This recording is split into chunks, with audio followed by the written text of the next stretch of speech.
Cuman anehnya, ketika ada Bapak di sana, kemudian Yesus pun dibaptis oleh Bapak yang jelas-jelas itu diutus dalam Bible-nya. Kemudian kita lebih banyak menyembah Yesus. Di sini saya berpikir, saya mencari sosok Tuhan yang dikjaya maha kuasa, tetapi saya tidak menemukan di Konghucu, dan saya juga tidak menemukan di agama baru ini. Sialannya, gue menemukan di agama yang gue benci. Saya menemukan sosok Tuhan yang luar biasa itu di Islam. Tapi di Islam pengisahannya luar biasa. Maryam tidak pernah berbicara dengan laki-laki yang boleh dinikahi olehnya. Artinya tidak pernah berbicara dengan selain mahramnya. Luar biasa. Artinya apa? Kejadian Yesus atau Isa di sisi Islam benar-benar itu kuasa Tuhan yang Maha Esa, yang sering kita sebut dengan Allah, tidak tercampuri oleh pertunangan dan sentuhan laki-laki lain. Di sini kemudian saya berpikir, ini agama yang gue benci. Begitu memuliakan Tuhan gue.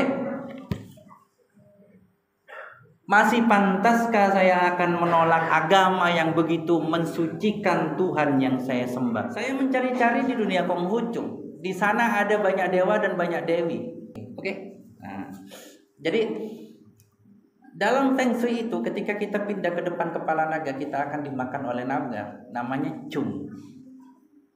Apes akan seumur hidup akan berada selama kita berada di sana, kita akan seumur hidup dapat apes dalam Feng Shui. Walaupun si naga sudah balik badan. Naga tiap berapa bulan balik naga. Kemudian saya tanya lagi sama mama saya, siapa yang paling tinggi di antara dewa yang kita sembah? Kata mama, kata papa, Tien. Terus kenapa kita harus memajang foto Dewi Kuan Im? Tahu Dewi Kuan Im, bapak-bapak? Itu idolanya bapak-bapak.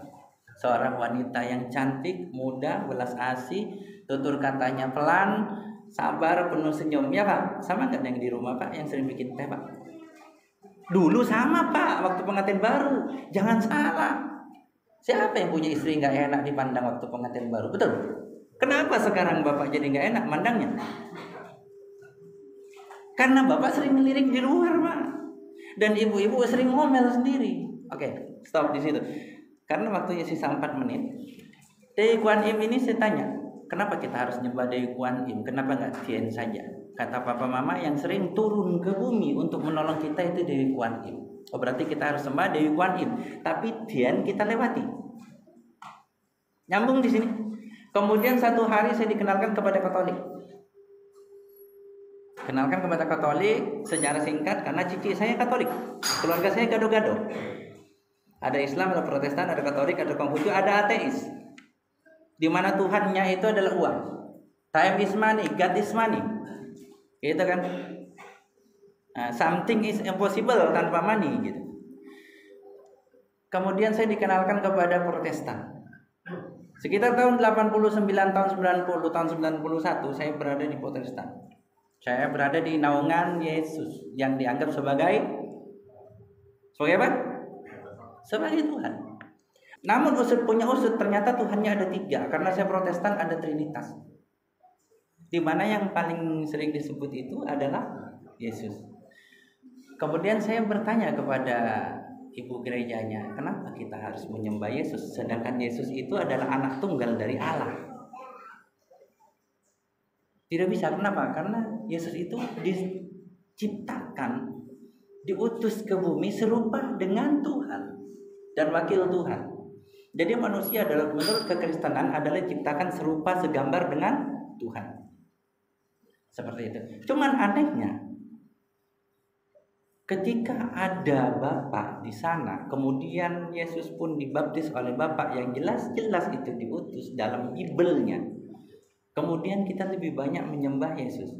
Di sini saya berpikir, saya mencari sosok Tuhan yang dikjaya maha kuasa, tetapi saya tidak menemukan di Konghucu, dan saya juga tidak menemukan di agama baru ini. Sialannya, gue menemukan di agama yang gue benci. Saya menemukan sosok Tuhan yang luar biasa itu di Islam. Agama yang paling saya benci, yang orangnya saya anggap kolot, yang agamanya konyol, kentut aja diurusin. Bener gak? Iya. Ada nggak yang bilang kalau Jumatan ketiduran terus duduk tidak batal gitu langsung sholat? Ada? Ya fikihnya ada. Saya coba duduk kentut sambil duduk nggak bisa.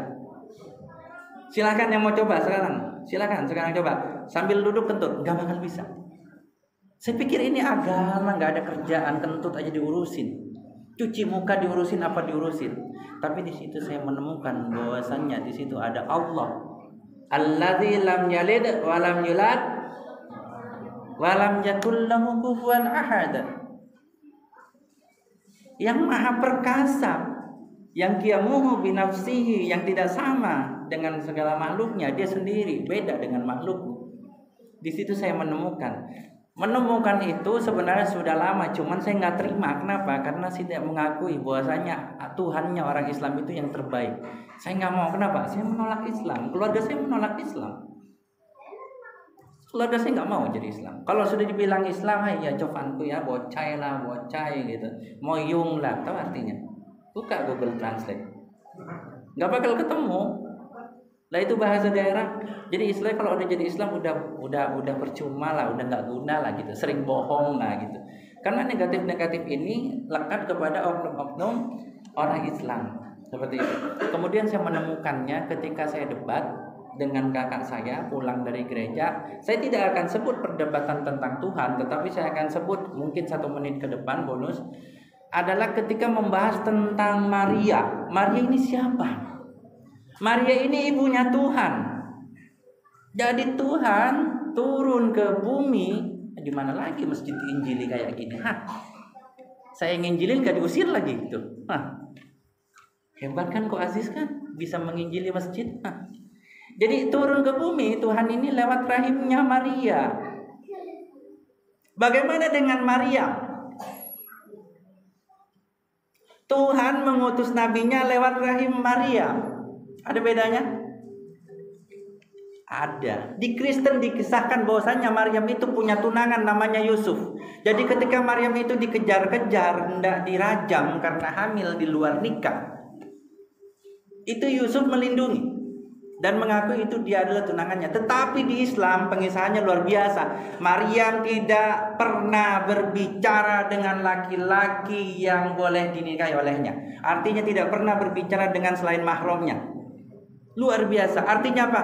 Kejadian Yesus atau Isa di sisi Islam benar-benar itu kuasa Tuhan yang Maha Esa, yang sering kita sebut dengan Allah, tidak tercampuri oleh pertunangan dan sentuhan laki-laki lain.